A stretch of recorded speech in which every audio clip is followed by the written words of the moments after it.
Muito bem, então retomando aqui nossas atividades, talvez diminuir um pouquinho aqui. Boa tarde, Lucas. Retomando então aqui nossas atividades, vamos para a nossa 10ª aula. E na aula anterior, nós concluímos o capítulo 23 do livro, sobre lei de Gauss, né? E nós estudamos cargas e campos elétricos em condutores, estudamos o fio infinito carregado, o plano infinito carregado e a esfera oca carregada, que são exemplos de situações com uma grande simetria, o que faz com que a lei de Gauss permita nos calcular o campo elétrico de uma maneira bem simples. Bom, com isso então, nós concluímos o capítulo 23 e vamos iniciar agora o capítulo 24. O capítulo 24 do livro é sobre potencial elétrico, tá? Então, hoje ainda eu não vou dizer o que é potencial elétrico. Hoje vou fazer uma revisão sobre uma série de conceitos que na verdade são de física fundamental 1, né? De energia, trabalho e energia potencial, energia cinética, etc. Para que nós possamos aplicar isso tudo para o que nós estamos estudando aqui, para o campo elétrico. Tá? Então, assim como lá em Física 1 a gente estuda a força gravitacional e associa a essa força uma energia potencial gravitacional que simplifica o estudo, porque a força é tridimensional, mas a energia é uma grandeza escalar, não é vetorial, é só unidimensional. Isso facilita. Então é isso que nós vamos fazer aqui, tá? E é essa conexão entre o que nós estudamos e o que nós estamos acostumados com as tomadas, né? Porque o que existe na tomada, excluindo o pino do meio, que é o aterramento, nós temos dois orifícios lá na tomada que são justamente para gerar uma diferença de potencial, né? Então, essa diferença de potencial é o conceito que a gente está acostumado do dia a dia, que a gente chama de tensão também, né? E para poder estudar isso fisicamente aqui no contexto do eletromagnetismo, eu acho interessante primeiro fazer uma revisão sobre conceitos de energia e tal. Nem tudo que eu vou falar aqui está lá no Halliday, no livro, e eu também não vou, essas coisas que não estão lá, que sejam de cálculos complicados, eu não vou cobrar, mas eu vou exemplificar para que vocês vejam, conheçam pelo menos uma vez, tá? Muito bem, então, para fazer esse caminho e chegar lá na diferença de potencial e falar um pouco mais sobre isso, vou falar primeiro sobre o trabalho de uma força, depois especificar isso para a força elétrica, então falar sobre o trabalho da força elétrica. Depois vou falar sobre o teorema do trabalho e energia cinética, que é uma conexão muito direta entre o trabalho realizado por uma força num deslocamento e a variação de energia cinética da partícula ou do sistema durante esse movimento. E finalmente falar sobre a energia potencial e a conservação da energia. Na próxima aula, na quarta-feira, nós prosseguimos daqui. Muito bem. Então, primeira parte, o trabalho de uma força. Na física, a palavra trabalho tem um significado diferente do dia a dia, porque no dia a dia o trabalho significa emprego, significa esforço, significa muitas coisas, tá? Então, primeiro a gente tem que fazer uma distinção entre todos esses significados do dia a dia que nós estamos acostumados e acostumadas com o conceito físico. O conceito físico é para medir o efeito de uma força, na verdade, o quanto uma força contribui para a efetiva realização de um determinado movimento. Na verdade, é mais preciso que isso, mas eu vou explicando ao longo da aula, né? O trabalho é uma maneira de medir através de um número só, um escalar, pode ser positivo, negativo ou nulo, o quanto uma determinada força atuando sobre uma partícula ou sobre um sistema de partículas afeta, influencia modifica ou produz esse movimento, né? Certo? Da maneira como ele foi executado.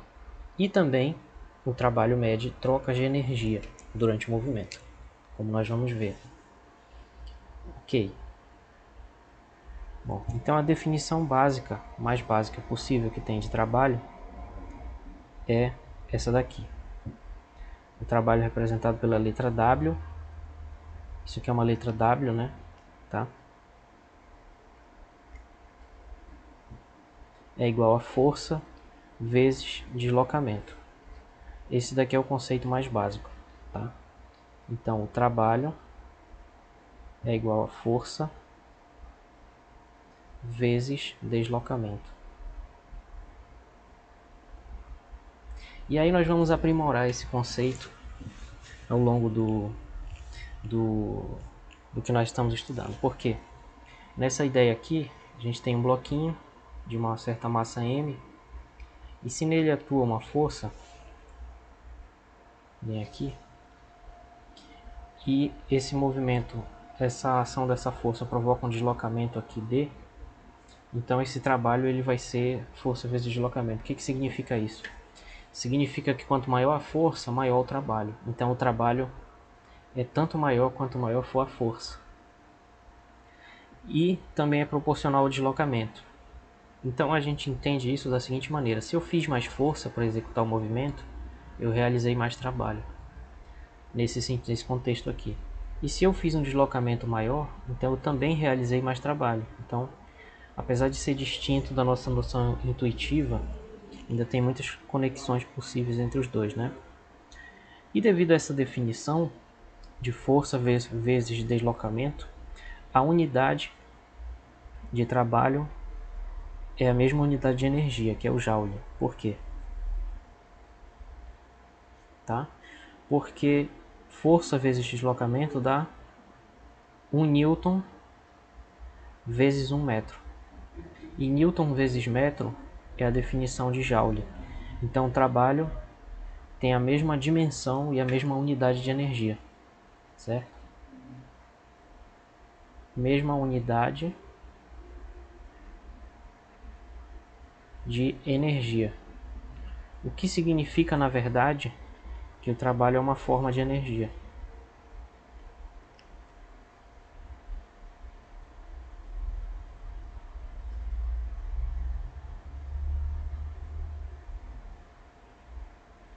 Certo? Então, quando a gente executa um trabalho aplicando uma força para produzir um deslocamento, isso é uma forma de troca de energia. E eu escrevi tralho em vez de trabalho.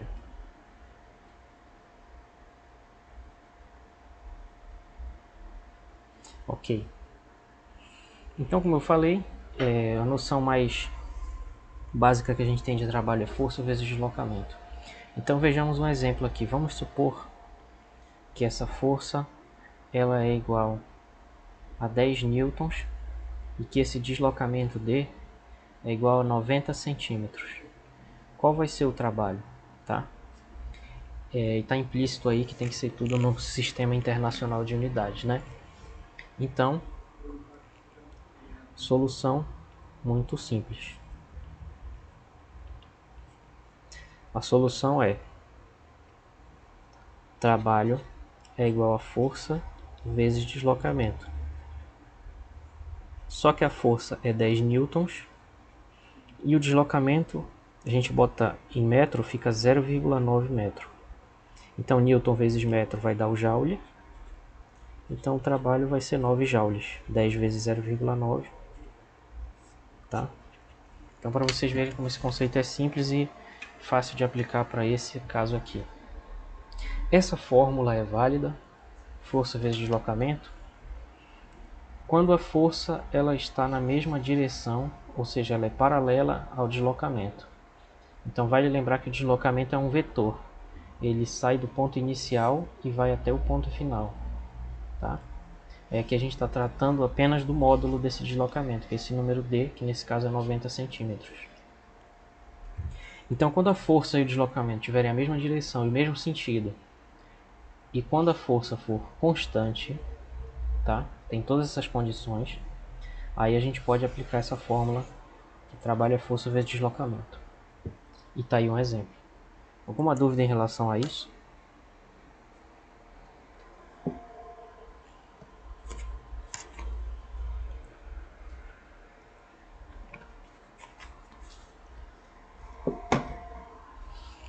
Não, né? Tá. Beleza.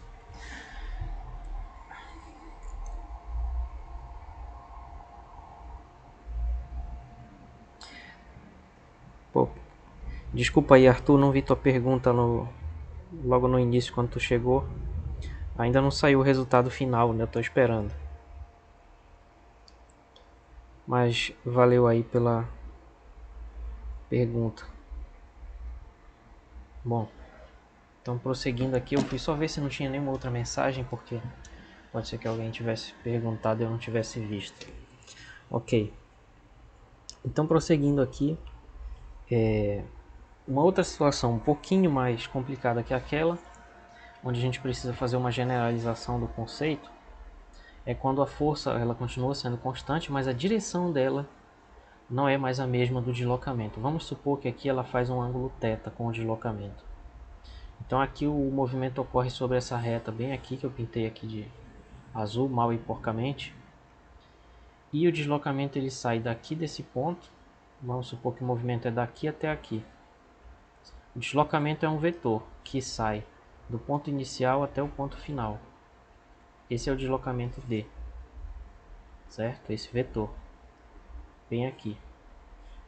Deixa eu fazer não, tá, deixa assim. E a força está aqui numa direção que não é paralela ao D. Então, nesse caso, o trabalho vai ser igual ao produto escalar entre esses dois vetores. Isso aqui é um produto escalar. Eu não lembro se eu falei disso lá no início, mas eu acho que não falei, né? Enfim, mas é um produto escalar entre os dois vetores. Então, como é que eu calculo esse produto escalar? É assim, se a gente tiver um vetor A, que é igual a AX e chapéu, mais AYJ chapéu, mais AZ K chapéu, e um vetor B,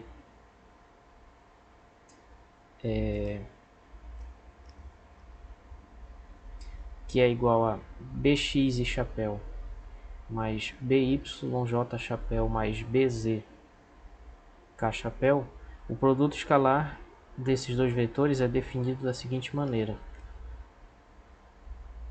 É simplesmente multiplicar as componentes correspondentes e somar esses produtos, ou seja, AXBX mais AYBY mais AZBZ. Esse é o produto escalar. Então, no caso da força e do deslocamento, em coordenadas cartesianas a gente poderia dizer que a força é igual a uma componente x e chapéu mais uma componente y, j chapéu mais uma componente z, k chapéu. E o deslocamento também a gente escreveria assim. Então seria um deslocamento, uma componente x i, componente y j, componente z, k. E o produto escalar, que é o trabalho, seria então f componente x da força, componente x do deslocamento e assim por diante. Tá? Por que isso? Por que esse produto escalar? É porque tem uma outra maneira também de escrever isso aqui, tá? Isso também pode ser escrito de outra forma, que é muito importante dizer,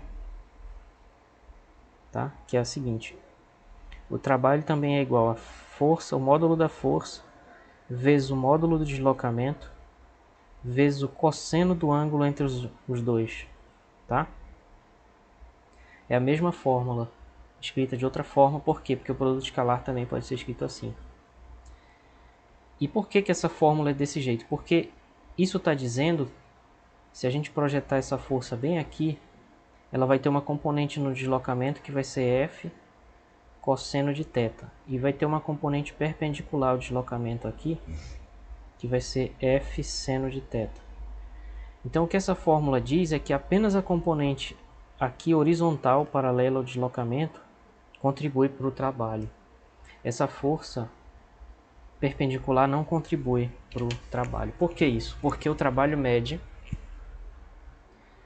o quanto uma força contribui para o movimento. E esse movimento está se dando nessa direção aqui, né? Não nessa direção perpendicular aqui. E aí, pelo princípio da relatividade de Galileu, esses movimentos são independentes. O que significa que essa componente aqui, F seno θ, não está contribuindo para o movimento. Então, o trabalho deve depender só de F cosseno θ. Certo, pessoal? E aí, uma maneira de compactar tudo isso que eu falei é simplesmente dizer trabalho é F vezes D vezes cosseno θ. Vejamos um exemplo aqui. Então, vamos supor que a gente está puxando aqui esse bloquinho de massa M com uma força oblíqua aqui, ó. Porque puxar horizontalmente seria muito difícil, né? Se ele for pequeno. A gente puxa de um jeito oblíquo aqui, formando um certo ângulo θ com a horizontal.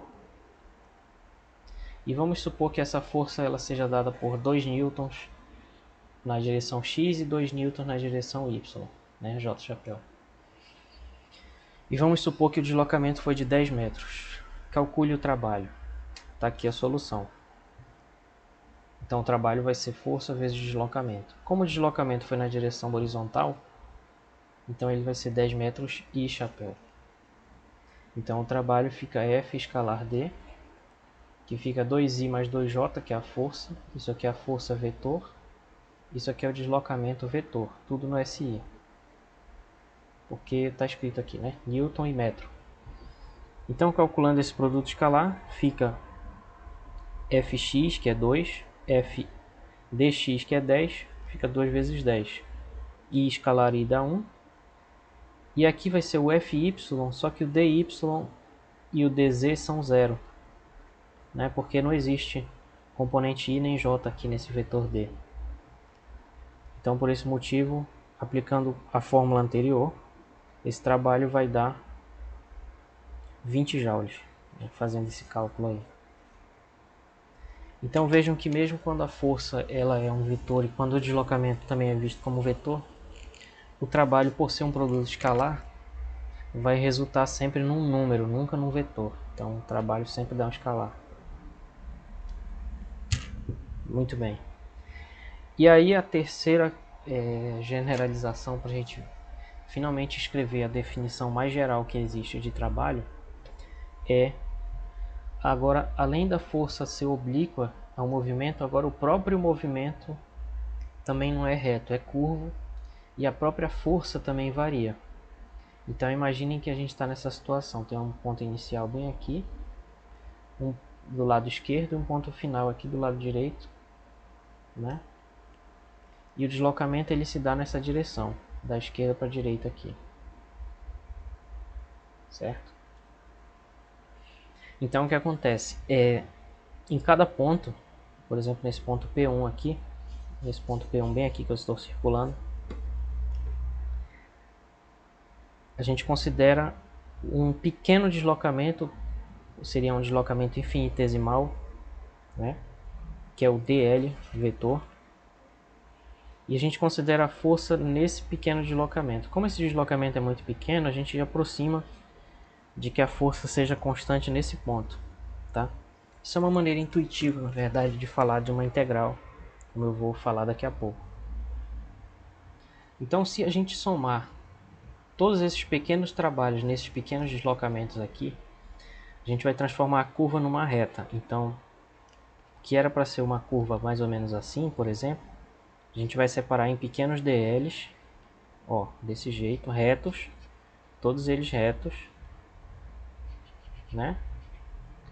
E no final a gente vai ter uma aproximação aqui do valor desse trabalho, que a gente vai calcular o produto escalar dele com a força em cada ponto. Então no final a gente vai ter para cada pedacinho um pequeno trabalho dW, que vai ser o produto escalar entre a força e esse pequeno deslocamento, né? Aplicando a fórmula anterior aqui, só que para um deslocamento muito pequeno.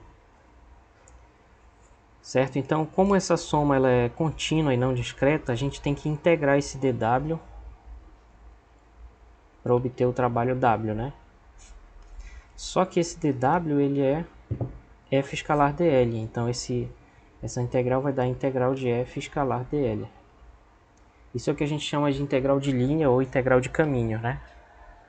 Então essa é a definição mais geral que tem de trabalho. É a integral de linha ou integral de caminho, a mesma coisa, de f com produto escalar com deslocamento dl, indo de um ponto inicial até um ponto final. Eu imagino que vocês não tenham estudado isso de integral de linha, mas eu estou falando porque é possível calcular. Não vou cobrar de vocês esse cálculo, mas eu vou dar um exemplo.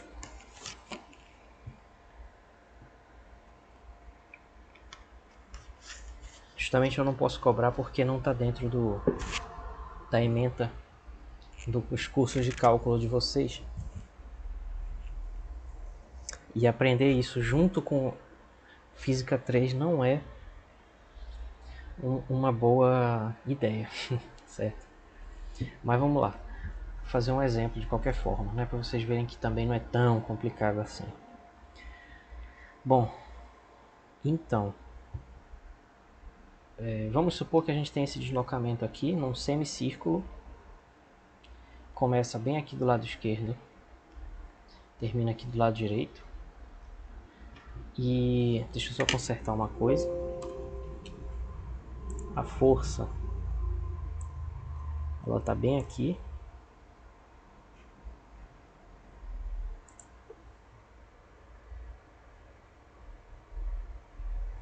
Certo? Certo. Ok.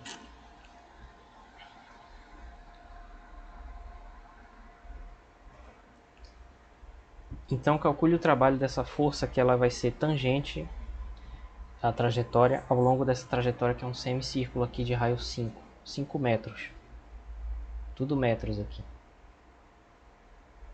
E a força é em newtons também. Então calcule esse trabalho. Bom, o trabalho do ponto inicial até o ponto final vai ser a integral de linha do ponto inicial ao ponto final de f escalar dl. Então o problema desses cálculos aqui é identificar o que é dl. Mas antes, fisicamente, vamos tentar entender o que está acontecendo. Quer dizer, tem uma força tangente aqui. Então é mais ou menos como se fosse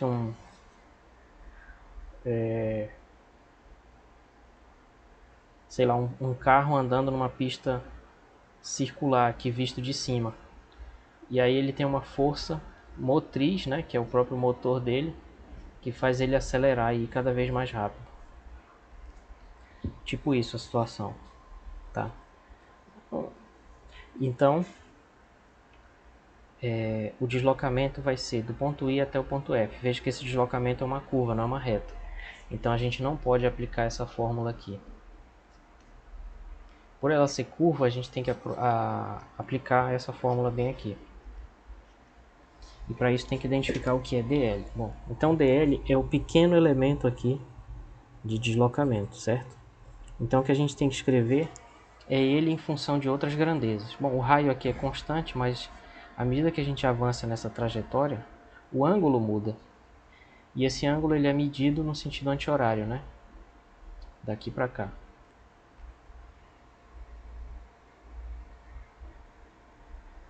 Certo? Então, à medida que a gente andar aqui, a gente vai estar percorrendo, na verdade, uma espécie de ângulo infinitesimal bem aqui, só que negativo. É porque a gente está indo no sentido horário e o sentido positivo é o sentido anti-horário. E bem aqui vai ter um raio. Então, lá pela definição de radianos, a gente sabe que o dl escalar ele é r d θ, certo?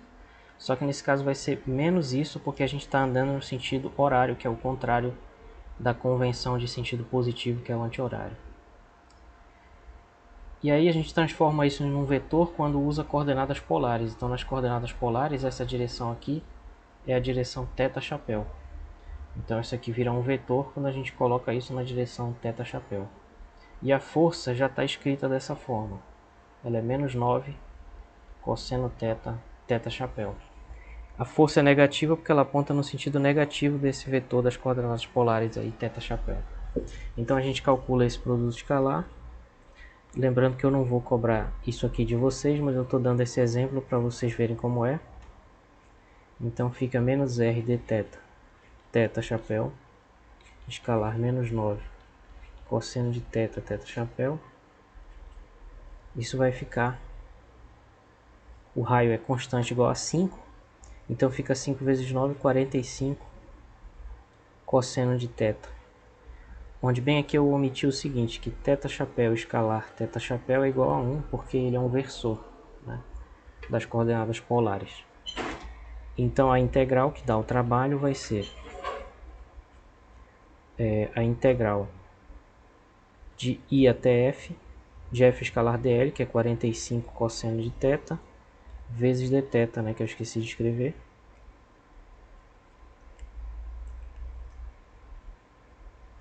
Então é 45 cosseno de θ dθ. Onde esse ponto inicial, na verdade, é o ângulo θ igual a menos π, bem aqui. Igual a π, melhor dizendo, e bem aqui o ponto final é θ igual a 0, né, lá em coordenadas polares. Então isso fica em 45 vezes a integral de π até 0 de cosseno θ dθ. A integral do cosseno é o seno, porque a derivada do seno é o cosseno. Então fica 45 seno de θ indo de π até 0.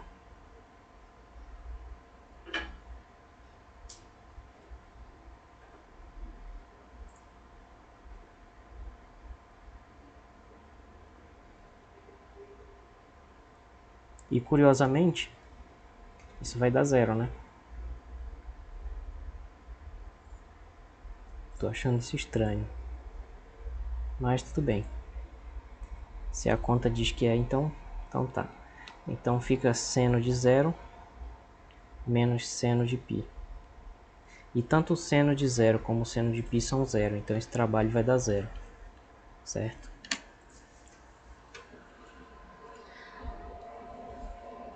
Bom. Então é isso, pessoal. O que acontece? Como o cosseno é uma função que vai estar aumentando, vai estar diminuindo aqui, vai estar aumentando lá, só que no outro sentido, isso deve gerar uma compensação de um com o outro, que faz com que o trabalho final seja 0, né? Muito bem. Alguma questão em relação a esse exemplo aqui? Que alguém queira fazer? Eu sei que talvez vocês nunca tenham visto um cálculo de uma integral de linha, e que eu também não vou cobrar, mas se de repente alguém tiver curiosidade, eu posso tentar explicar melhor alguma coisa aí. Não? Então, se tiver, é só falar. Então vamos voltar aqui para o nosso pé no chão. Mas eu tenho que falar sobre isso aqui porque essa integral de linha aparece inclusive no Halliday e ele não faz essa explicação que eu fiz aqui, que também não é grande coisa.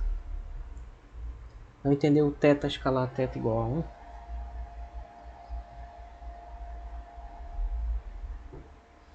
Tá. É tipo assim.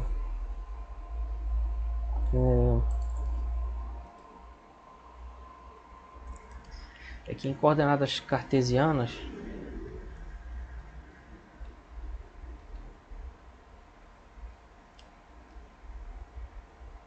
a gente tem dois versores, né? Aqui no eixo x e y vai ter dois versores que vai ser i e j. Isso eu cheguei a falar, né? Vai ter o i aqui e o j aqui. Aí o i chapéu nada mais é do que 1, 0, 0, né? E o j, aliás, assim, 0, 1. Então o produto escalar de i com i vai dar 1, porque vai ser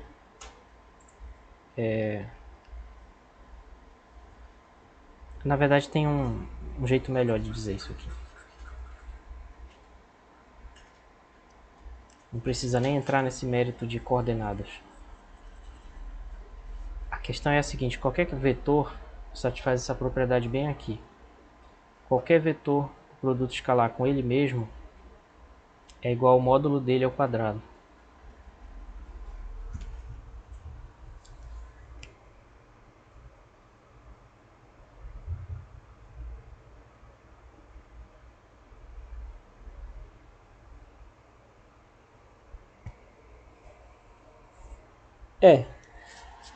Tá, isso daqui vale para qualquer vetor, né? Então, como em coordenadas cartesianas tem os versores i e j, então eles têm módulo igual a 1, né? Como eles são unitários, o produto escalar dele com ele mesmo dá o módulo dele ao quadrado por essa fórmula, que é válida para qualquer vetor. Se vale para qualquer vetor, vale para eles também, né? Então, i escalar i vai dar módulo de i ao quadrado. Só que como ele é unitário, o módulo dele dá 1, né? E a mesma coisa acontece com o θ chapéu e o r chapéu. Mas só para não ficar abstrato, as coordenadas polares funcionam assim, ó. Tem um ponto bem aqui, P, tá? Onde é que estão esses versores? Eles estão aqui. O r chapéu, ele está nessa reta que une a origem ao ponto P. E o θ chapéu vai ser o vetor perpendicular a ele, só que no sentido anti-horário. E os dois têm o mesmo tamanho. Os dois são unitários. Então, pelo fato deles serem unitários, r chapéu escalar r chapéu dá módulo de r ao quadrado, que é 1 ao quadrado, que é 1. E a mesma coisa vale para o θ.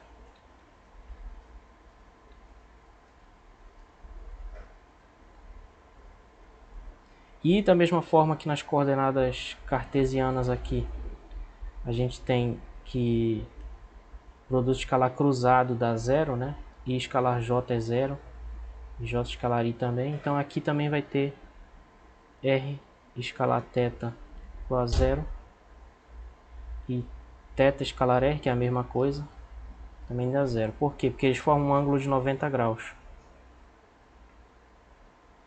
Então, quando eles são ortogonais, o produto escalar dá 0 por causa daquela fórmula, né, que diz que o produto escalar é o produto dos módulos vezes o cosseno do ângulo entre eles. Aí, quando eles são ortogonais, θ é 90 graus e o cosseno é 0. Tá? Então, não sei se eu falei demais, mas as questões de versores aí são essas. Tá legal, que bom. Beleza. De nada. Como dizia meu professor, só estou fazendo meu trabalho, né? Vocês estão pagando. Certo. Então vamos lá. Bom, a gente falou um pouquinho sobre trabalho. Então vamos falar sobre o trabalho realizado pela força elétrica. Só para lembrar, a força elétrica ela é relacionada com o campo, né? E em todo o estudo do eletromagnetismo a gente trabalha muito mais com o campo do que com força. Então, se a gente define trabalho a partir da força, é interessante justamente passar a trabalhar com o campo também nesse conceito.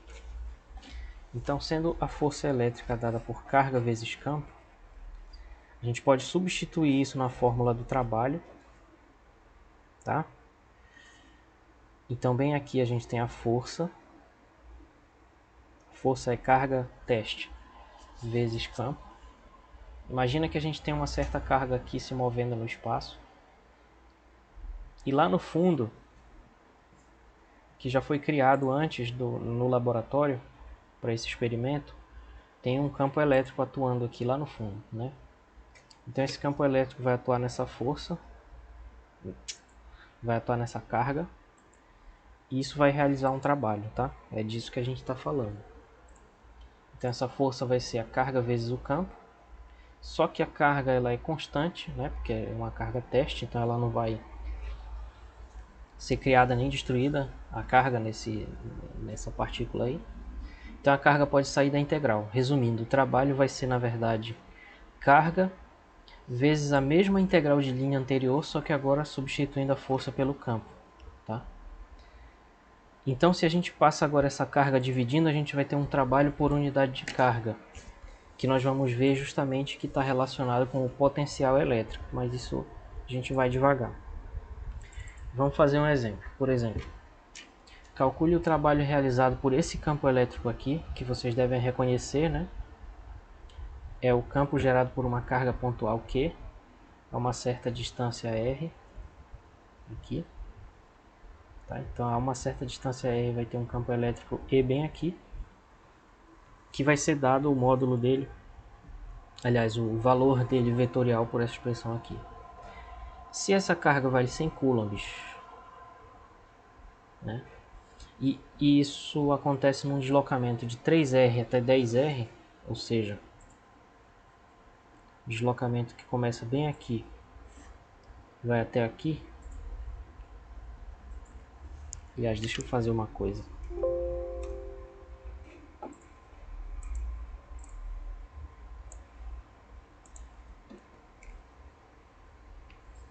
Senão vai ficar meio desproporcional. Então, não interessa muito como acontece esse movimento, mas a gente pode supor que é uma reta. Porque só depende de R, o campo. Isso tem a ver com uma coisa que a gente vai falar depois. Então, se ele começa numa posição inicial RI aqui, que é 3R chapéu, que é esse vetor bem aqui, e termina bem aqui, na posição final, que é 10R chapéu, calcule o trabalho realizado por esse campo aí, sobre essa carga teste Qzinho, que vai começar bem aqui e vai caminhar até lá no final. Calcule esse trabalho, tá? E sendo que essa carga Qzinho vale 1 coulomb. Bom, como é que a gente faz isso? Então, o trabalho, como a gente acabou de ver, vai ser a carga teste vezes a integral de I até F de E escalar dl. Tá? Então, o E a gente já tem vetorialmente, falta o dl. O dl vai ser o elemento de caminho, né? Então, é um pedacinho vetorial do caminho, um pedacinho bem aqui assim. É um dl. E o que vai ser isso? Vai ser um vetorzinho que está nessa direção e no sentido da esquerda para a direita. Então, como é que eu faço isso? Ele vai ser simplesmente dr, que é um pedacinho aqui dessa coordenada r, orientado da esquerda para a direita. Então, ele vai estar no sentido r chapéu positivo, que é o mesmo das posições r aí. Então, esse dl vai ser simplesmente dr r chapéu.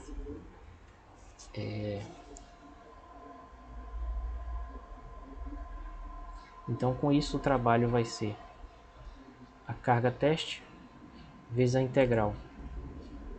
Uma posição inicial até a final. Por enquanto, a gente não se preocupa em substituir I e F pelos valores lá de R, né? Porque isso só vai ser preciso depois que a primitiva foi encontrada. Então, por enquanto, deixa assim.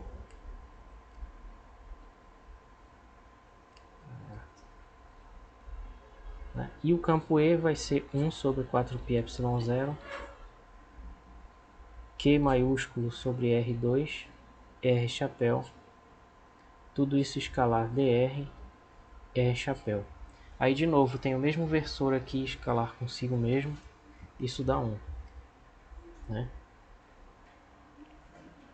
Então fica Q vezes essas constantes aqui que saem, né, que é Qzão sobre 4πε0, integral lá em cima vai dar dr sobre R2, da posição inicial até a final. E aí essa integral vai ficar assim, onde bem aqui eu de novo fiz isso, né, Rzinho chapéu escalar Rzinho igual a 1, pelo mesmo motivo desse slide bem aqui, né, onde eu expliquei algumas coisas, né, por ser um vetor Unitário, produto escalar com ele mesmo, vai dar 1. E essa integral, para a gente resolver, a gente tem que escrever como r a menos 2. Tá? Porque aí fica na forma r elevado a n. E a gente pode usar uma integral tabelada, que seria essa aqui. Usando x, né, que é a variável que sempre está nos livros. X elevado a n dx vai ser x elevado a n mais 1 sobre n mais 1. Nesse caso, em vez de não é x, é r. Então fica a mesma constante, eu repito.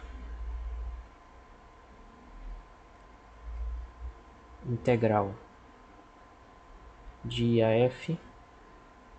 Não, a integral eu já fiz. Vai dar r elevado a menos 2 mais 1, porque o n é menos 2. Né?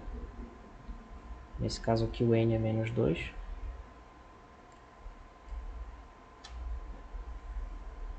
Aqui sobre menos 2 mais 1. Então isso tudo vai dar menos 1, então vai ficar menos isso aqui, sobre 4πε0, vezes 1 sobre r. Só que tudo isso indo do ponto inicial até o ponto final. Do ponto inicial até o ponto final. E aí a gente pode substituir as coisas aqui. Eu não vou substituir o 1 sobre 4πε0, que eu não sei de cabeça. E eu não quero olhar agora no livro, mas aí quando vocês forem calcular, dá para fazer isso facinho na calculadora, só olhar lá na tabela no início do livro. Só não quero estender muito a aula com esse tipo de cálculo que dá para fazer na calculadora, mas tá. Em cima, pelo menos, o Qzinho é 1 coulomb e o Qzão é 100 coulombs. Embaixo, 4πε0. E aí fica 1 sobre r final. Qual é o raio final? O raio final é 10. 10 R chapéu. Então fica 1 sobre 10 menos 1 sobre o raio inicial. O raio inicial é 3, então menos 1 sobre 3. Aí essa fração a gente pode ajeitar aqui no cantinho. Vai ficar 3 menos 10 sobre 30, que é menos 7 sobre 30. É um número meio feio, né? Então vai ficar menos 100 coulombs sobre 4πε0 vezes menos 7 sobre 30. Aí corta esse zero com esse zero. Não ficou muito bonito, mas tá aqui. Menos com menos dá mais, né? Então vai ter um trabalho positivo. Mais 70 coulombs sobre... Eu não vou escrever a unidade porque a gente não está fazendo direito, né? Então não adianta. 4 vezes 3, 12. 12πε0. Aí quando substituir o π e o ε0 aqui vai dar...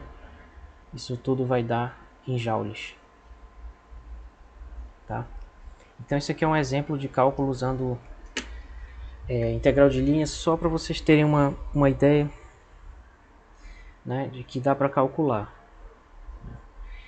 Ok? Ficou alguma dúvida, pessoal? Não vou botar isso aqui em lista para vocês, mas eu achei importante mencionar. Tá? Alguma dúvida?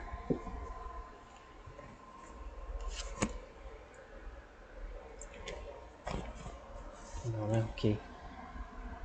Bom, então vamos pisar no chão de novo. Que eu espero que seja o chão isso aí.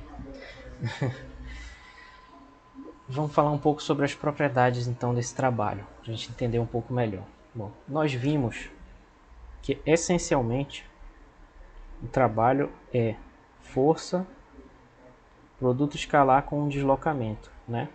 Essencialmente. Nesse caso aqui eu botei um dl, que é um deslocamento bem pequeno ao longo de uma curva, tá? Então vamos escrever assim que a gente tem um pequeno trabalho aqui, que vai ser força escalar dl. Força vezes deslocamento. levando em consideração a direção da força e a direção do deslocamento. Então, o que vai acontecer? Quando a partícula se move no mesmo sentido da força resultante F, essa força aqui é a força resultante, tá?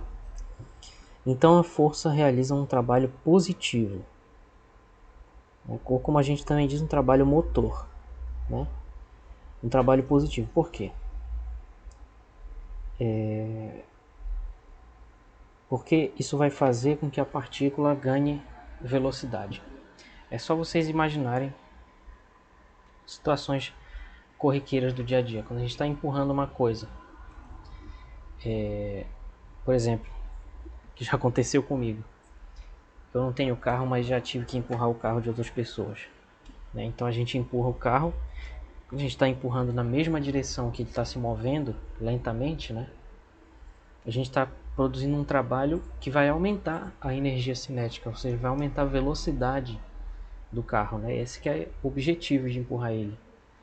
Só que pensando assim fisicamente em relação a esse produto escalar, ele introduz uma coisa nova, quer dizer, não precisa ser exatamente na mesma direção de deslocamento, pode ser uma direção diferente, só que eu só vou estar ajudando o movimento se esse ângulo entre a força que eu estou aplicando e o deslocamento do carro tiver entre 0 e 90 graus, né?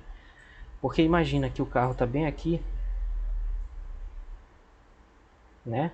Tá aqui o carrinho, ó, e ele está indo para lá. Imagina que eu estou puxando ele para cima, porque eu sou o super-homem, né?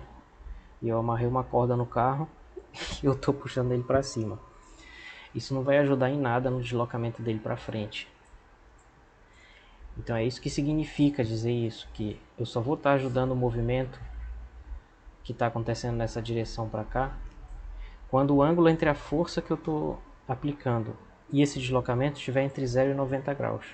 Então se ele estiver bem aqui, ele vai estar entre 0 e 90 graus. Se ele estiver aqui em cima, vai ser exatamente 90 graus, e aí eu não vou estar ajudando em nada no movimento, né?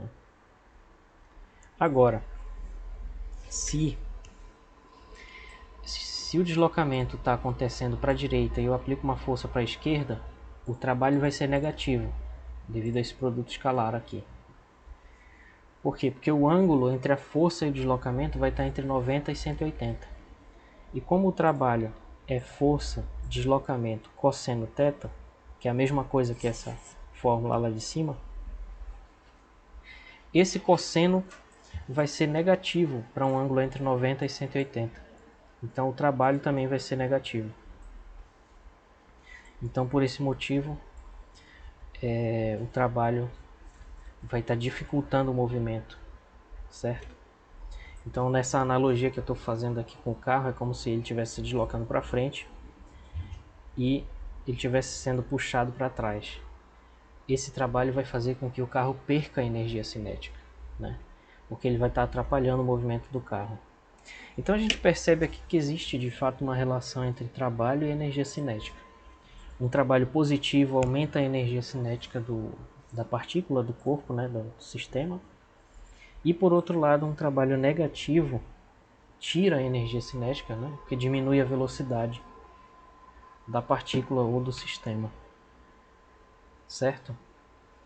Então o que eu vou falar agora é de uma relação mais precisa que existe entre esses dois conceitos, trabalho e energia cinética. Não apenas o sinal dos dois é o mesmo, mas na verdade o valor dos dois é o mesmo. Ou seja, né, o que eu vou falar daqui a pouco, certo? Que é o teorema trabalho-energia cinética. Então deixa eu falar logo disso, depois eu falo quando o trabalho dá zero. O que esse teorema diz é o seguinte: o trabalho realizado pela força resultante é igual à variação da energia cinética da partícula. Por que tem que ser a força resultante? Porque pode ser que tenha uma força empurrando a partícula e outra puxando, né? E aí a variação da energia cinética vai ser o que de fato resultou do efeito de todas as forças. Então, para contabilizar esse teorema aqui, a gente precisa da força resultante. Então, o trabalho é igual à variação da energia cinética. que significa isso? Vamos lembrar que a energia cinética representada pela letra K, no livro que a gente adotou, que é o Rayleigh, ela é igual a metade da massa vezes a velocidade do corpo ao quadrado. Então veja que um corpo parado tem energia cinética igual a zero porque tem velocidade igual a zero. E quanto mais rápido ele está, mais rápido é a energia, maior é a energia cinética, que varia com o quadrado da velocidade, né? E o que o teorema do trabalho de energia cinética afirma é o seguinte: quando a gente tem um movimento aqui de uma partícula de massa m e nele atua uma força resultante F, né? Se ele sai de um ponto inicial aqui com uma velocidade inicial VI, V inicial, e chega aqui, vamos supor assim, né, com a velocidade V final, então o trabalho realizado por essa força resultante, que é esse trabalho aqui, vai ser igual à variação de energia cinética, ou seja, energia cinética final menos inicial, ou seja, metade da massa vezes a velocidade final ao quadrado menos a metade da massa vezes a velocidade inicial ao quadrado. Então, se eu sei a velocidade inicial e a velocidade final, eu sei o trabalho realizado pela força resultante, certo? E tem como demonstrar isso também, que eu vou fazer daqui a pouco, mas ficou alguma dúvida em relação a essa relação entre os dois?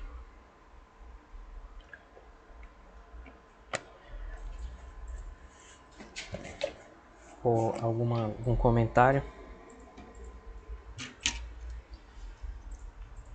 Não? Tá bom. Pô, então apenas para entender por que isso é verdade, na verdade eu não sei se vocês têm curiosidade de ver essa demonstração ou se eu posso pular isso daqui e deixar só no slide.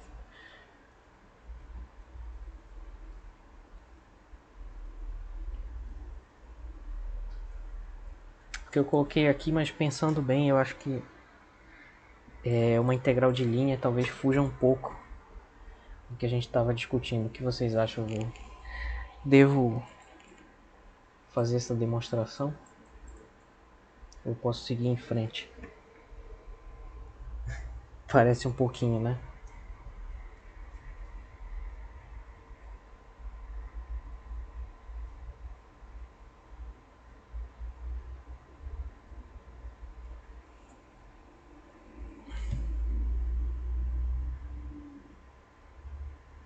Então, o que vocês... Tá bom. Então vamos lá. Ok. Bom, então tem essa fórmula do trabalho que nós já vimos, né? Que é a integral do ponto inicial ao ponto final da força vezes deslocamento. E o que a gente faz aqui, na verdade, é lembrar da segunda lei de Newton, que diz que a força é igual a massa vezes aceleração, né? Só que vetorial. Então, apenas substituir aqui. Então, a gente vai trabalhar em cima dessa definição de trabalho para mostrar que no final ela vai dar justamente a variação da energia cinética. Não está concluído aqui nesse slide, é no próximo aqui, né? Bom, tá, isso aqui é a segunda lei de Newton, né?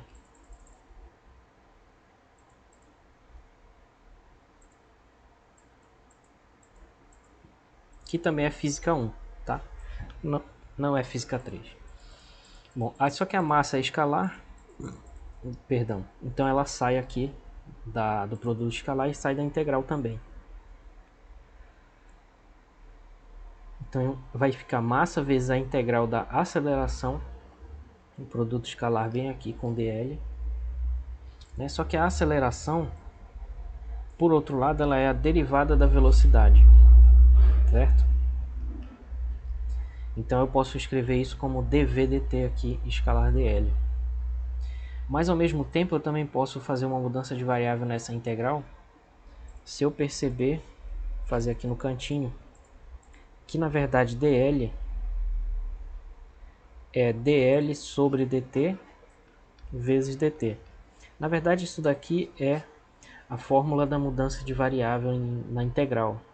Ou a gente pode entender isso também como uma definição de diferencial Ou, como os físicos gostam de fazer, multiplica e divide por dt e dá tudo certo.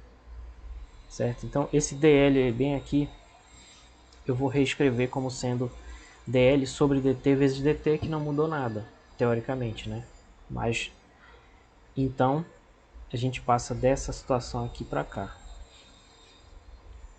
Então fica massa vezes a integral de dv dt escalar, produto escalar, com isso daqui agora, que eu estou substituindo dl por isso.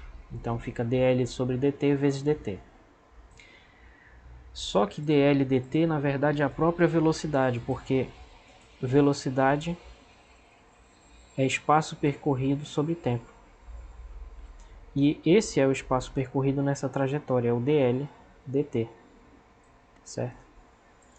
Então bem aqui na verdade fica massa vezes a integral da derivada da velocidade vezes a velocidade, produto escalar. É muito interessante, eu acho, essa demonstração aqui. Eu imagino como deve ter sido complicado fazer isso lá 200, 300 anos atrás, né?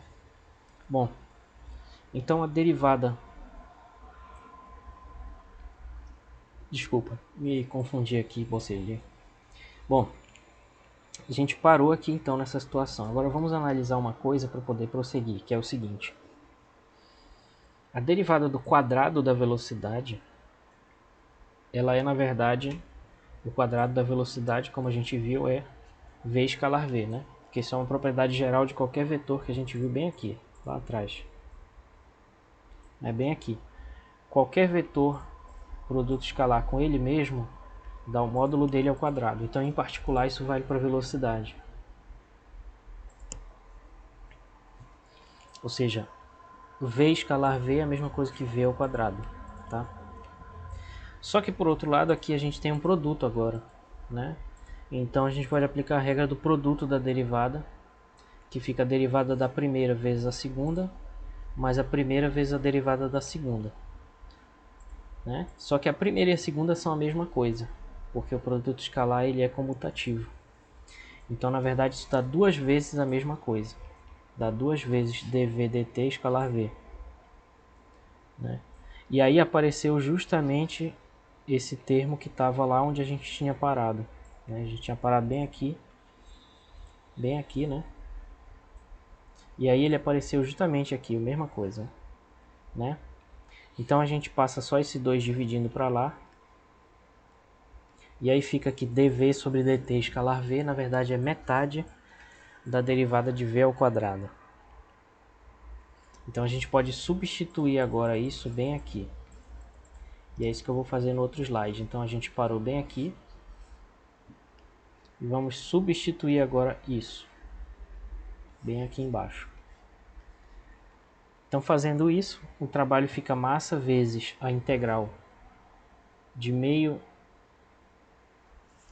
dt sobre v ao quadrado, né? Porque nós mostramos anteriormente, né, que meio dessa derivada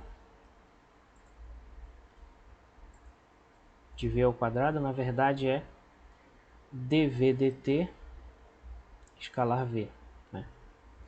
Então, fazendo essa substituição, esse meio passa para lá, então fica m sobre 2 aqui fora, vezes a integral de dv quadrado sobre dt, vezes o dt que sobrou bem aqui, certo? Bem aqui ele sobrou. Só que agora a gente tem a integral da derivada, e a integral da derivada de uma função é a própria função. Então isso fica, na verdade, m sobre 2 que estava lá fora,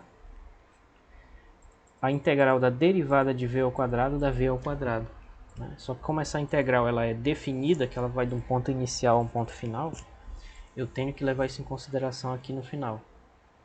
Então fica meio de mv quadrado do ponto inicial ao ponto final. Desse modo, então, o trabalho é meio da massa vezes a velocidade final ao quadrado, menos meio da massa velocidade inicial ao quadrado, que nada mais é do que energia cinética final, energia cinética inicial. Então isso demonstra que o trabalho é a variação da energia cinética. Bom, vocês são de geologia e não de física, né? Então talvez não seja tão empolgante essa demonstração. Mas a primeira vez que eu vi isso eu achei muito interessante. Achei realmente incrível porque desde o ensino médio eu ficava me perguntando que diabo que a energia cinética é metade. De onde vem esse meio? Por que V ao quadrado? Na verdade vem daqui. A energia cinética ela é definida como meio de mv quadrado para que valha essa fórmula aqui, para vocês terem uma ideia. Lá na época de Newton, existia um conceito chamado força viva, que era mv ao quadrado, certo? Então eles chamavam isso de força viva. Existe uma coleção de livros de física do ensino médio, chamada Física do Científico e do Vestibular, da década de 50, né, onde ainda persiste esse conceito de força viva.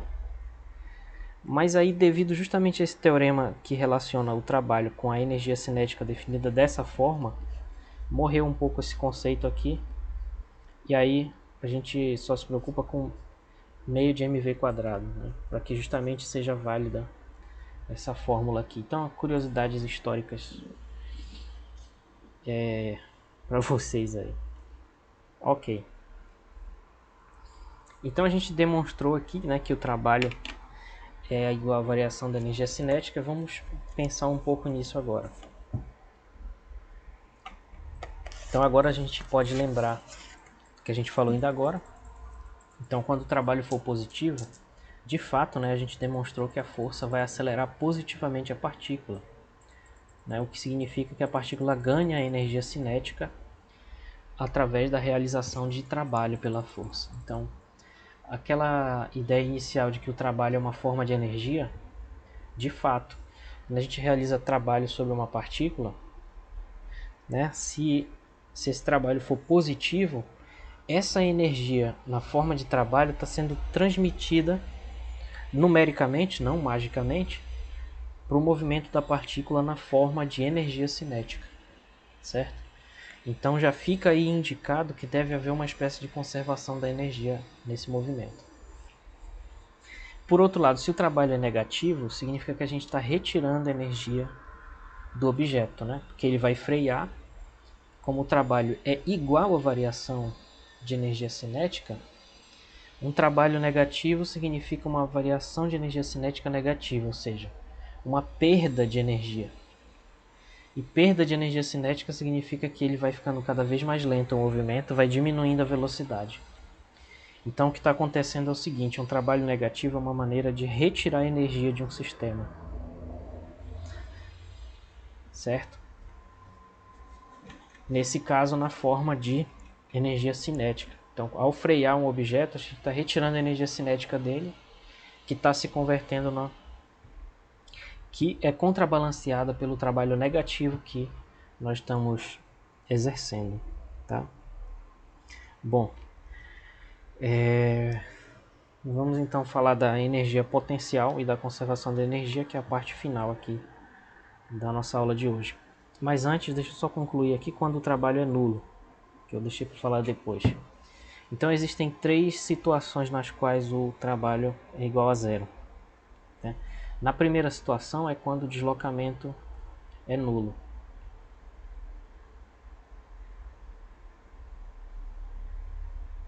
Se não tem deslocamento, não tem trabalho. Ou seja, se eu ficar meia hora empurrando uma mesa contra a parede, ela não vai atravessar a parede, né? Então não vai ter deslocamento. Significa que o trabalho é nulo. Trabalho total.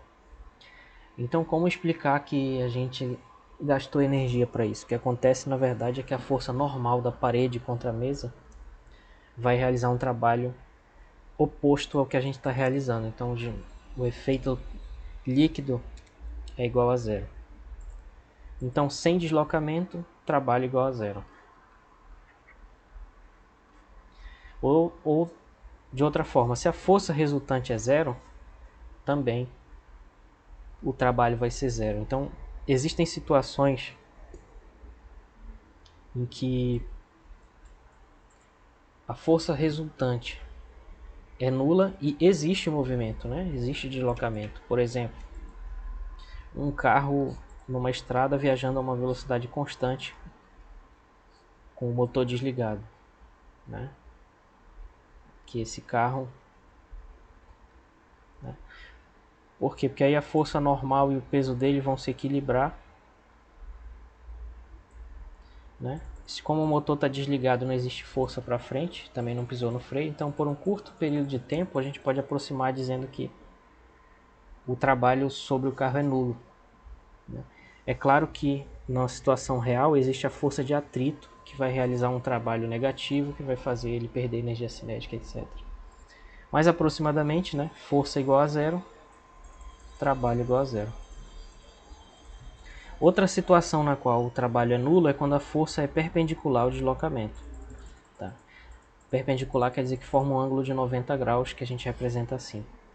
Desse jeito que eu estou circulando aqui do lado direito. Então, quando a força é perpendicular ao deslocamento, pela fórmula, o trabalho é força, módulo da força vezes módulo do deslocamento vezes o cosseno do ângulo entre os dois. Se o ângulo é 90, o cosseno é zero. Então, o trabalho é zero. É que foi o que eu falei ainda agora. Se o deslocamento é para a direita e eu puxo para cima ou empurro para baixo, não tem trabalho também. Então, nesse caso, também o trabalho é igual a zero. Tá? Então, são três situações aqui que podem fazer com que o trabalho seja nulo. Alguma dúvida?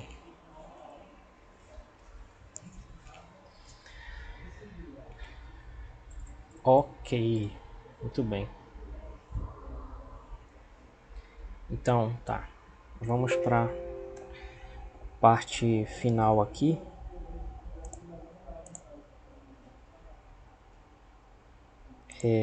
Falar sobre energia potencial e a conservação da energia. Muito bem.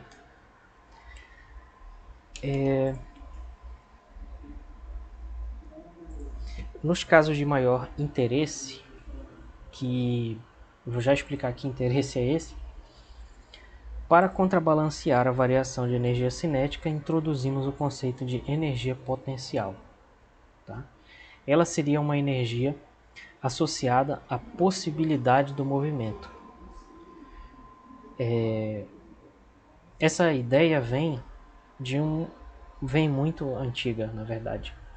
Essa ideia, pelo menos até onde eu sei, ela aparece pela primeira vez na física de Aristóteles, tá? Onde ele fala, Aristóteles, aquele pensador da Grécia Antiga, né? Mais ou menos 300 a.C. Então, ele dizia que existia não energia potencial, não é diferente do que a gente fala hoje.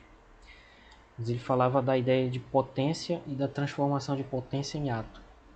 Então, por incrível que pareça, apesar de todas as diferenças, né, a energia potencial está relacionada com essa ideia muito antiga de que existe alguma coisa nos objetos ou nas configurações dos objetos, né, que faz com que a gente possa considerar que naquela configuração existe a possibilidade do movimento, certo?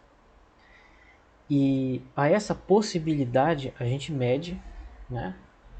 Agora se afastando um pouco do Aristóteles e se aproximando mais de nós hoje, das nossas ideias hoje, essa possibilidade do movimento é medida, certo? E ela é medida através das interações das forças que estão em jogo. Então a gente vai dizer que existe uma energia potencial, que é uma grandeza física mensurável, escalar, relacionada ao quanto de movimento é possível realizar naquela configuração. E quando o movimento acontece, essa energia se transforma em energia cinética. Claro, não é a situação mais geral possível. Isso aqui a gente está desprezando. A gente está desprezando transformações térmicas, certo? A gente está desprezando o calor e outras coisas complicadas assim, certo? Transformação de massa em energia, tudo isso a gente está desprezando. Ok? Então, resumindo, existe uma grandeza que também tem unidade de energia, assim como o trabalho é energia cinética. Essa grandeza, ela se chama energia potencial, tá? E a soma da energia potencial, que a gente geralmente representa pela letra U, energia potencial vamos chamar de U logo aqui em cima, certo?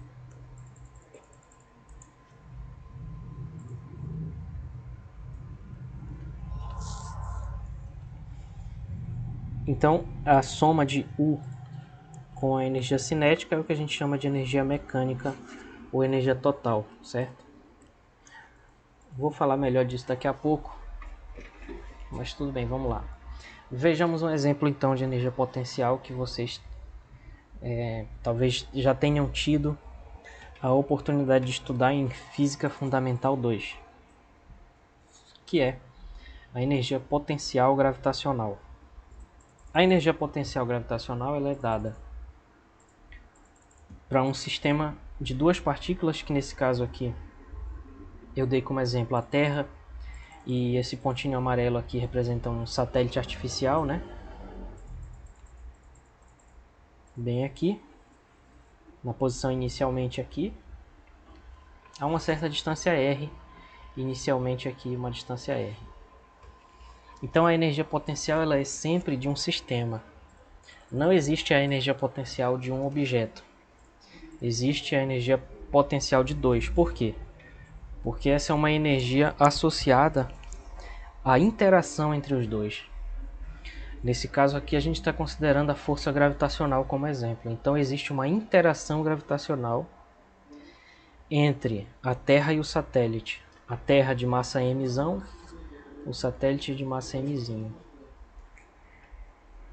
Como existe essa força, essa interação entre os dois, a gente associa uma energia potencial a esse sistema dessas duas partículas, entre aspas, que está justamente relacionada ao quanto de movimento pode se extrair dessa situação. Por exemplo, se ele cair, se o satélite cair,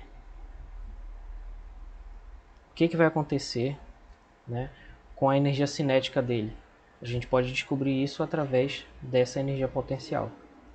Tá? Então é isso que eu quero dizer com medir a possibilidade de movimento, certo? Bom, e aí a gente também tem aqui uma ideia muito interessante que é da superfície equipotencial, né? Que como essa energia potencial ela depende de uma constante G, né? Mas também depende da massa da Terra e a massa do satélite e da distância. Como ela depende só da distância, não depende do ângulo, ou seja, se o satélite estiver bem aqui ou bem aqui e ele estiver, lógico, ele vai estar à mesma distância porque está num círculo, a energia potencial não mudou. Então, para qualquer ponto que ele esteja nesse círculo aqui, a energia potencial não muda. Né? Agora, se a gente lembrar que a Terra, na verdade, ela não é redonda e sim esférica, porque ela é tridimensional, então isso, na verdade, não é um círculo. Isso é uma esfera gigantesca que está ao redor da Terra, matemática, né, imaginária, na qual, nessa esfera gigantesca, qualquer ponto dela vai ter, que o satélite tiver, nesses pontos, vai ter a mesma energia potencial. Então isso é o que a gente chama de uma superfície equipotencial. Porque em qualquer ponto dessa superfície, a energia potencial vai ser igual, né? Daí equi, de igual, em latim, né? Então fica equipotencial.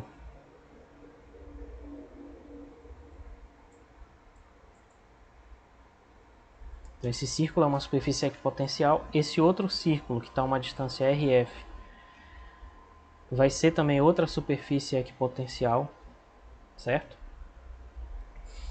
E aí, para esse tipo de energia potencial que só depende da distância, que é também o caso do que nós vamos estudar da energia potencial elétrica, né? Para essas situações, a variação de energia potencial só depende da superfície, certo? Então, se o satélite sair de qualquer ponto dessa superfície menor para qualquer ponto dessa outra superfície maior, vai ter uma variação de energia potencial que só vai depender do raio, né, que vai ser menos g mzão mzinho vezes 1 sobre o raio final menos 1 sobre o raio inicial. Né? Então essa vai ser a variação de energia potencial. Só vai depender das superfícies e não do ponto em particular que ele tiver nessas superfícies. Eu não sei se ficou claro isso, pessoal. Alguma dúvida em relação a isso?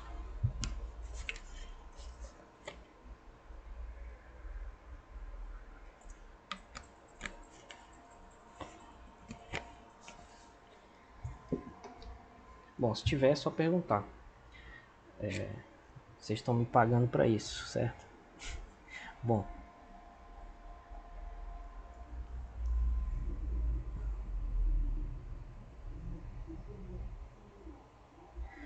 Quando ele perde energia potencial,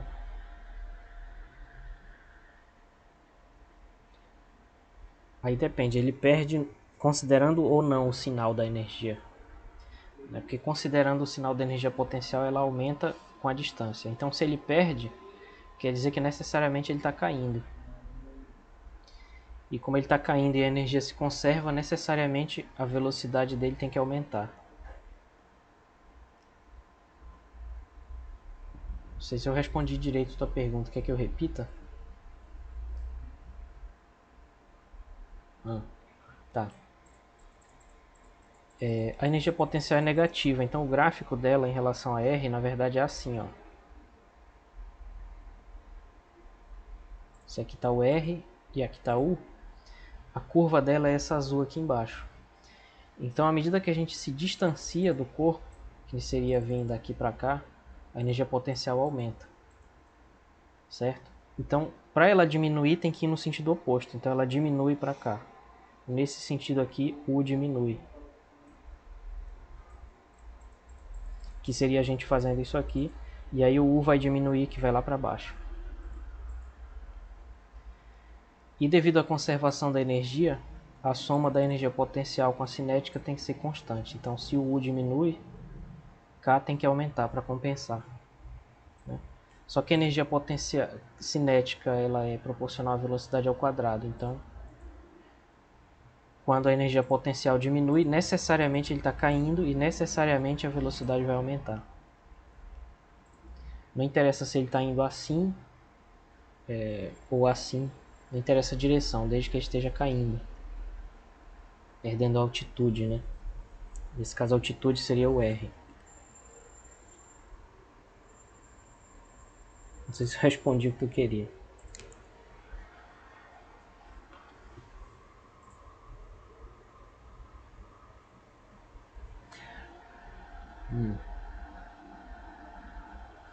Manter a mesma posição.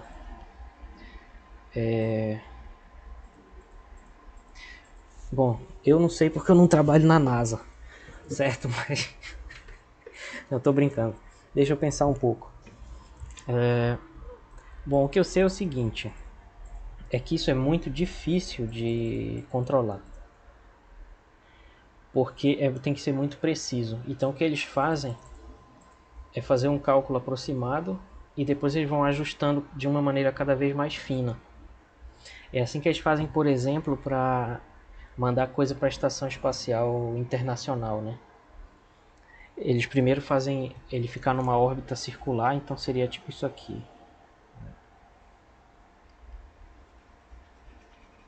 A gente está viajando um pouco aqui, né? Mas tudo bem.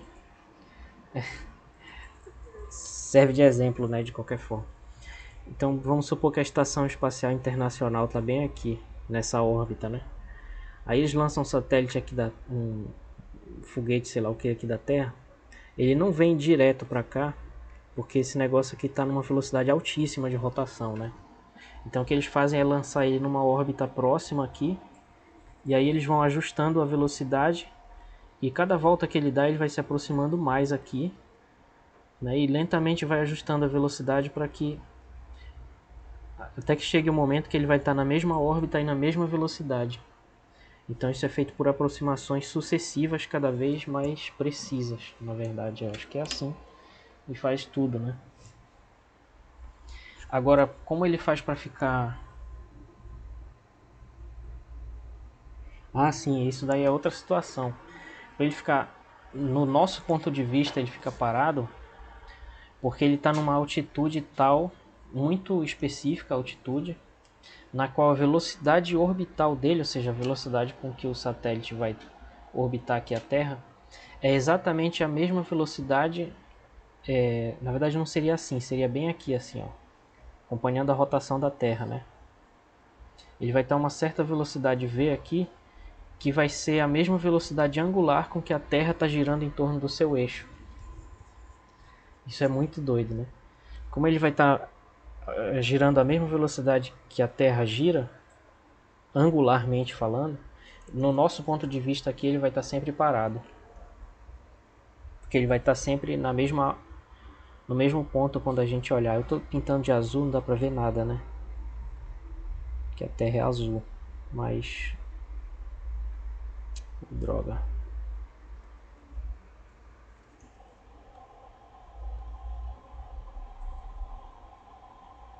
Mas digamos que tu tá bem aqui no México e o satélite está bem aqui assim parado. Então, como ele está uma mesma velocidade angular aqui que a Terra gira, então tu vai ver ele parado. Essa que é a ideia. E para fazer isso tem que ajustar a altitude, né? Tem que ser uma altitude muito específica. E aí eles vão fazendo isso para aproximações sucessivas, porque é impossível controlar com perfeição isso instantaneamente só jogando ele para o espaço. E isso tem um motivo físico também, né? Porque a interação gravitacional, ela, quando tem mais de dois corpos em jogo, ela se torna caótica, que significa que pequenas mudanças na condição inicial geram uma grande diferença. É bem interessante, né? Vou prosseguir aqui então. Beleza, tranquilo. Ok.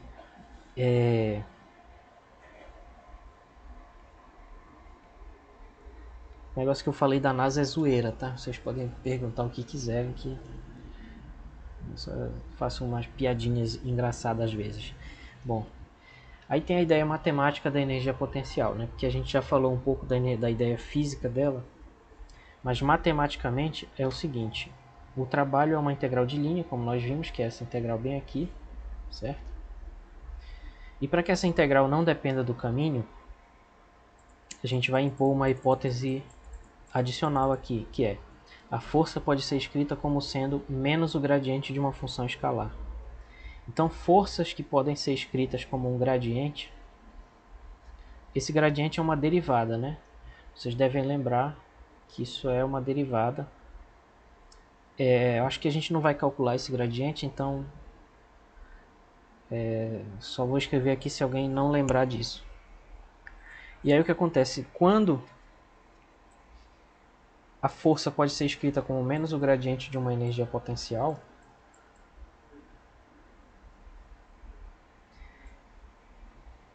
isso significa que o trabalho não vai depender do caminho. E quando o trabalho não depende do caminho, é o melhor dos mundos aqui da mecânica. Por quê? Porque essa função U é justamente a energia potencial. E é possível demonstrar que quando isso aqui acontece, a soma da energia potencial com a energia cinética permanece constante, que é o que a gente chama de princípio da conservação da energia.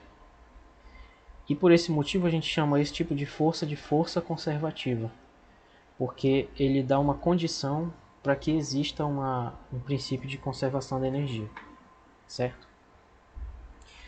Então, para a gente ver que de fato, quando a força é um gradiente, o trabalho não vai depender do caminho, é só substituir aqui no cálculo do trabalho e calcular, certo? Então, substituindo a força por menos o gradiente ele é isso aqui, a derivada da função em relação a x e chapéu, mas a derivada em relação a y, j chapéu, mais a derivada em relação a z, k chapéu. Esse é o gradiente. E o dl ele pode sempre ser escrito como um dx e chapéu mais dyj mais dzk. E calculando esse produto escalar, ele dá esse termo gigante aqui, que nada mais é do que a definição de diferencial, né? Então isso aqui é o que a gente chamaria de uma diferencial exata, que eu já escrevi aqui do lado, né? Então isso é uma diferencial exata, porque ela pode ser escrita nessa forma, né? De produto das derivadas parciais com diferenciais da mesma coordenada aqui. Então fica a integral de du, que é uma integral mais simples que existe, né? A integral de dx é x.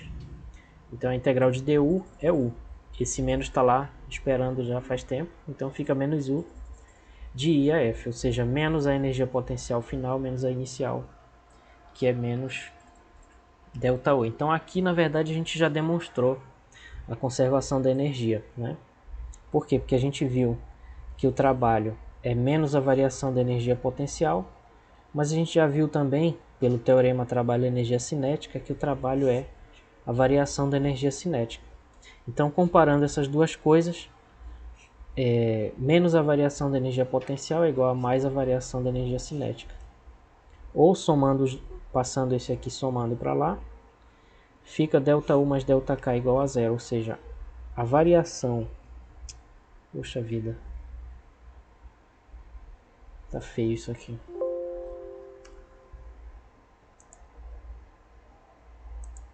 Só esse negocinho que tá atrapalhando. Tá. Então a variação da energia mecânica é zero, ou seja, o princípio de conservação da energia, né? Então isso significa que a gente pode escrever assim: menos a variação da energia potencial é menos potencial final menos potencial inicial. Variação da energia cinética final menos inicial.